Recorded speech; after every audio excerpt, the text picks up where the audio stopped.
राधे राधे साथियों, मकर संक्रांति के दिन गाय को चुपचाप खिला देना, ये एक छोटी सी चीज पूरे साल जमकर धन बरसेगा और जीवन में कभी पीछे मुड़कर देखने की जरूरत नहीं पड़ेगी। जी हाँ दोस्तों, देखिए पूरे 752 वर्षों के बाद मकर संक्रांति पर एक अद्भुत संयोग बन रहा है। यदि आपने चुपचाप बिना किसी को बताए गाय को ये एक छोटी सी चीज खिला दी तो तुम्हारे 7 जन्मों के पितृ दोष दूर होंगे, ग्रह दोष दूर होंगे, वास्तु दोष दूर होगा और तुम्हारे जीवन में जो भी दुख है, तकलीफ है, दर्द है, वो सभी चीजें जड़ से मिट जाएंगे। और मित्रों, जीवन में इतना धन आएगा कि संभाले नहीं संभाल पाओगे, न अन्न की कमी होगी और न धन की कमी होगी। जी हाँ, देखिए आज इस उपाय की व्याख्या मैं इस वीडियो में करने वाला हूँ। वो उपाय बहुत साधारण है, लेकिन उस उपाय के साथ इसके जो नियम है वो नियम बहुत कठोर है और उन नियम को जानना ही आपके लिए बहुत जरूरी होगा। क्योंकि देखिए, उपाय तो लोग आसानी से कर लेते हैं, लेकिन उपाय करने के बाद उन संकल्पों का ध्यान नहीं कर पाते हैं जो संकल्प उपाय से संबंधित होते हैं। देखिए, वह गुप्त चीज आखिर क्या है जो आपको गौ माता को खिलानी है, और मकर संक्रांति और गौ माता का संबंध क्या है, ये बात भी मैं इस वीडियो में आपको बताऊंगा। तो देखिए, मेरा आपसे हाथ जोड़कर एक छोटा सा अनुरोध है कि आप सभी इस छोटी सी वीडियो को शुरू से लेकर अंत तक ध्यान से जरूर देखना, क्योंकि इस वीडियो में मैं आपको बताऊंगा कि गौ माता और मकर क्या संबंध है, उपाय से संबंधित नियम, सावधानियां और संकल्प जो आपके लिए जानना अति आवश्यक है। ये भी बताऊंगा कि ये उपाय किस तरह से किन किन मार्गों से आपको लाभ देगा। वीडियो को लाइक कर देना और कमेंट बॉक्स में जय गौ माता लिख देना। जी हाँ, देखिए, इंसान के जीवन में परेशानियां बहुत है, समस्याएं बहुत है, बहुत दुख है, बहुत तकलीफ है, लेकिन उन सब चीजों का सिर्फ यही एक उपाय है जिसे आपको मकर संक्रांति के दिन करना है। अन्न देखा मत करना, क्योंकि मकर संक्रांति का महापर्व साल में सिर्फ एक बार ही आता है और मकर संक्रांति का महत्व शास्त्रों में भी बताया गया है। जी हाँ दोस्तों, देखिए, कहते हैं कि मकर संक्रांति को लोग अक्सर सिर्फ एक छोटा सा त्योहार समझ लेते हैं। लोग पूरे दिन पतंग उड़ाते हैं, घर में पकवान बनाते हैं, लेकिन देखिए, पतंग उड़ाने और पकवान बनाने के अलावा भी एक ऐसा गुप्त उपाय है जो आपको मकर संक्रांति के दिन करना है। जी हाँ, सच ये है कि यह साल का सबसे गहरा और सबसे असरदार मोड़ होता है, क्योंकि मकर संक्रांति सिर्फ एक साधारण दिन नहीं है। इसी दिन सूर्य की चाल बदलती है, एक इसी दिन प्रकृति का एक नया हिसाब शुरू होता है। जी हाँ दोस्तों, देखिए, प्राचीन काल में पुराने समय के लोग इसे बहुत गंभीरता से लेते थे, क्योंकि उन्हें पता था कि इस दिन की गई छोटी सी गलती पूरे साल पर भारी पड़ सकती है। इस दिन का महत्व इसलिए और भी बढ़ जाता है क्योंकि ये साल का सबसे पहला त्योहार होता है। जी हाँ दोस्तों, की इस दिन की गई छोटी सी गलती भी पूरे साल पर भारी पड़ सकती है और इस दिन किया गया छोटा सा सही काम पूरे साल का सहारा बन सकता है। मकर संक्रांति का असली मतलब है रुकावट से निकलना, ठहराव को तोड़ना और जीवन में आगे बढ़ना। इसीलिए हमारे बुजुर्ग कहते थे कि इस दिन जो बीज बोया जाता है वही पूरे साल फल देता है, अर्थात जो उपाय किया जाता है वही उपाय पूरे साल हमारी जीवन की व्यवस्था को सुधारना है। दोस्तों, इसीलिए देखिए, इस दिन दान का भी बहुत महत्व होता है। पुराने काल से ही लोग मकर संक्रांति के दिन दान करते आ रहे हैं।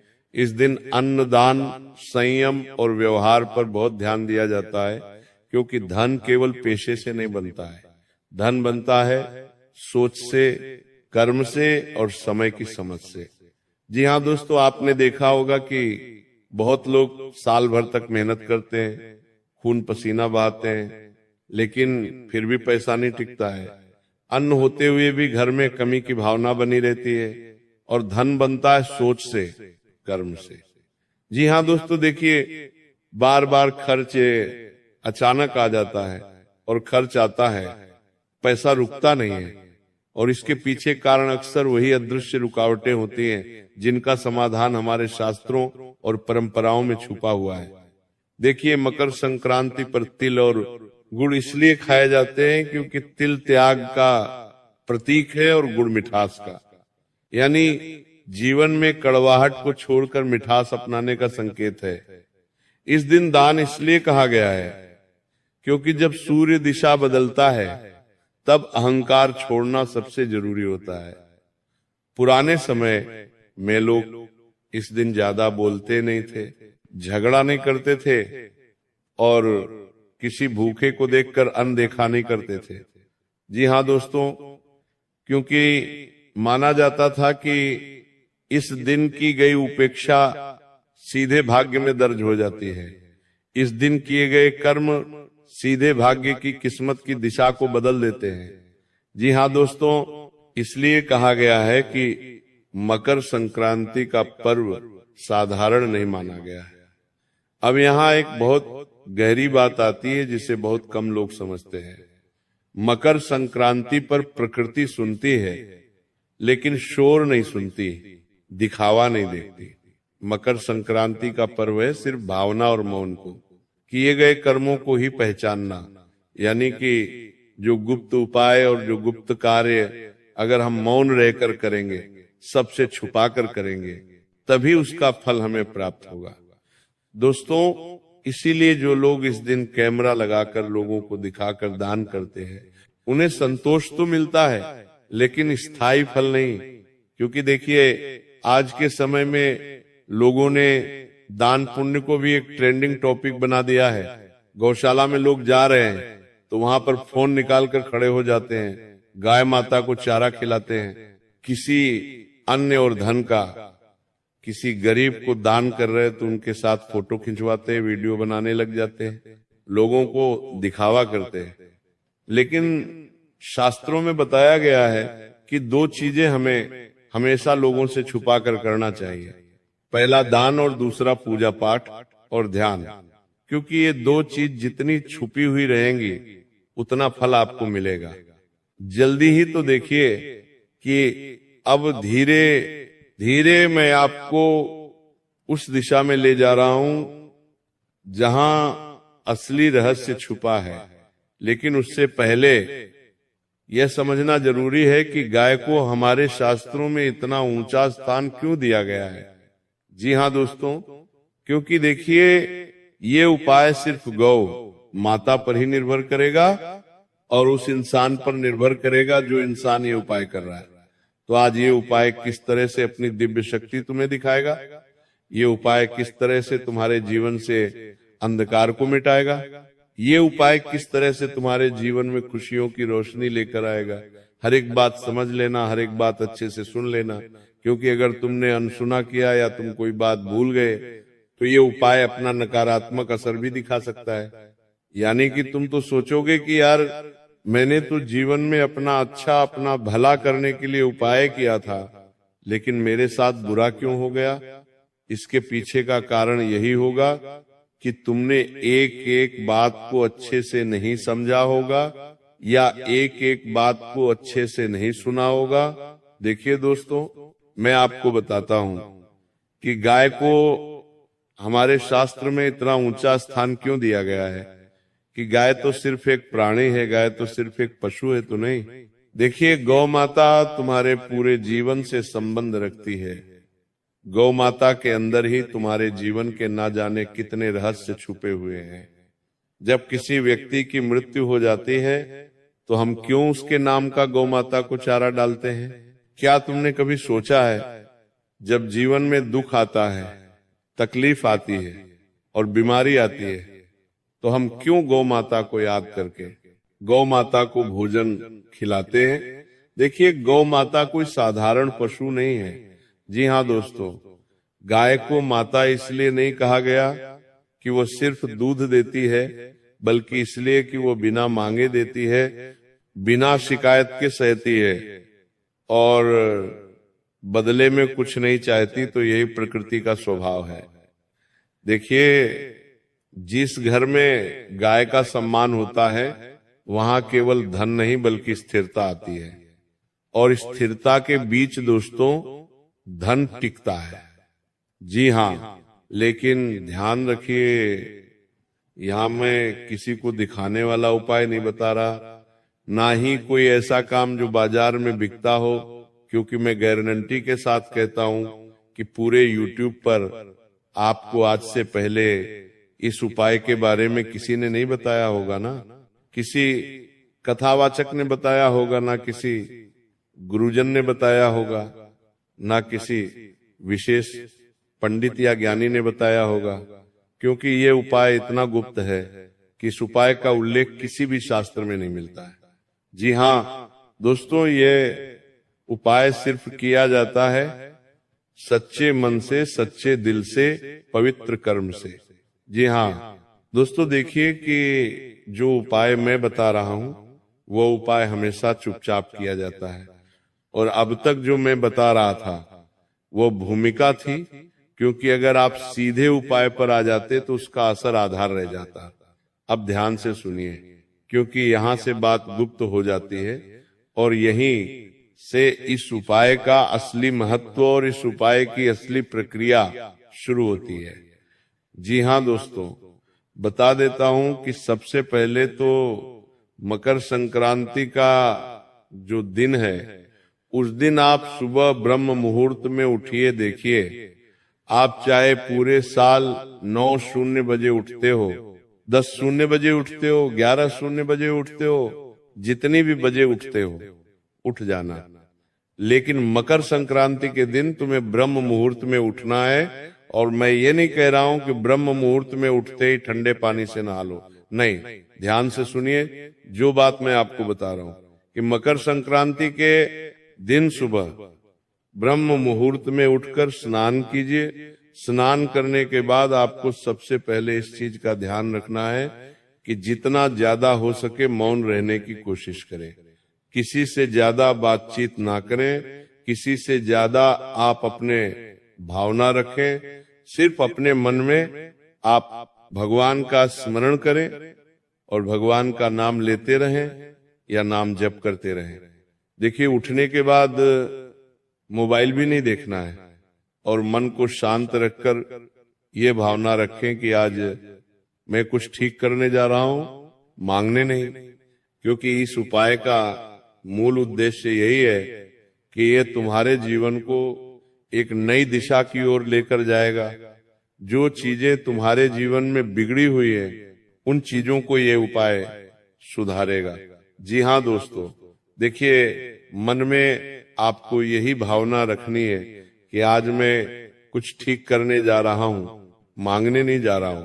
इसके बाद गाय के लिए जो चीज बनाई जाती है वो देखने में बहुत साधारण होती है, इसीलिए लोग इसे हल्के में ले लेते हैं, लेकिन यही इसकी ताकत है। देखिए, जो चीज मैं बता रहा हूं वो चीज बहुत साधारण है और उस चीज के बारे में आपको आज से पहले किसी ने नहीं बताया होगा। इसके साथ ही इस चीज का भी ध्यान रखिएगा कि इस उपाय में ना कोई मंत्र बोलना है ना कोई नाम लेना है, बस समझ के साथ करना है। और गाय को जो खिलाया जाता है वह है थोड़े से सफेद तिल। ये भी बताऊंगा कि मकर संक्रांति और तेल का क्या महत्व है, लेकिन उससे पहले आप सुन लीजिए कि गाय को खिलाने वाली वो गुप्त चीज क्या है। कान खोल लीजिए और अगर आप किसी कागज पर लिखना चाहते हैं तो लिख भी लीजिए, ताकि अच्छा रहेगा कि आप भूले नहीं। ध्यान से सुनिए, आपको थोड़े से सफेद तिल लेने हैं, थोड़े से काले तिल लेने हैं, थोड़ा सा गुड़ का चूर्ण लेना है और ध्यान रखें टुकड़ा नहीं आपको चूर्ण लेना है। यानी कि अगर आपके घर में गुड़ है तो उस गुड़ को आप पीस लें। अब उसमें कुछ कच्चे चावल के दाने और सबसे अंत में उंगली से छुआ हुआ एक नमक बूंद देसी घी आपको उसमें मिलाना है, यानी से कि उसके अंदर थोड़ा सा काला नमक मिलाना है, थोड़ा सा सेंधा नमक मिलाना है, और गाय का शुद्ध पवित्र एक चुटकी घी उसके अंदर मिलाना है। अब यहाँ एक बहुत गुप्त है कि सेंधा नमक जो मिलाया जाता है तो वो नमक साधारण नहीं होता है। और ये भी ध्यान रखिएगा कि आप गलती से कहीं साधारण नमक मत मिला देना, उसमें थोड़ा सा सेंधा नमक मिलाना और थोड़ा सा काला नमक मिलाना। देखिए, ये सब किसी थाली में सजा कर नहीं, बल्कि सीधे हाथ में लेकर गाय को खिलाना है।